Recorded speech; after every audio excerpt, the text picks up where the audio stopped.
एक बार गौतम बुद्ध एक शहर में प्रवास कर रहे थे। उनके साथ कुछ शिष्य भी थे। एक दिन उनके शिष्य शहर में घूमने के लिए निकले। वे शहर में घूम ही रहे थे कि तभी शहर के कुछ लोगों ने उन्हें अपशब्द कहे। उनके बुरे शब्दों को सुनकर शिष्यों को बहुत बुरा लगा और वे वापस लौट गए। बुद्ध ने देखा कि शहर से लौटकर आए उनके सभी शिष्य बहुत क्रोध में दिखाई दे रहे हैं।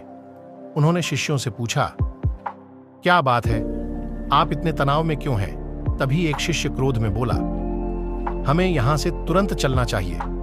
जब हम बाहर शहर में घूमने गए थे तो यहां के लोगों ने बिना वजह हमें बहुत बुरा भला कहा। जिस जगह हमारा सम्मान नहीं हो वहां हमें नहीं रहना चाहिए।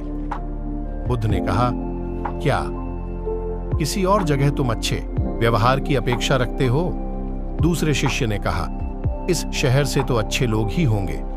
तब गौतम बुद्ध बोले, किसी जगह को सिर्फ इसलिए छोड़ देना ठीक नहीं कि वहां के लोग बुरा व्यवहार करते हैं। हमें तो कुछ ऐसा करना चाहिए कि जिस स्थान पर भी जाएं, उस स्थान को तब तक नहीं छोड़ें जब तक अपनी अच्छाइयों से वहां के लोगों को सुधार न दें। हम जिस भी स्थान पर जाएं, वहां के लोगों का कुछ न कुछ भला करके ही वापस लौटें। बुद्ध ने कहा, जिस प्रकार युद्ध में बढ़ता हुआ हाथी चारों तरफ के तीर सहते हुए भी आगे बढ़ता जाता है, ठीक उसी तरह उत्तम व्यक्ति भी दूसरों के अपशब्दों को सहते हुए अच्छे कार्य करता रहता है।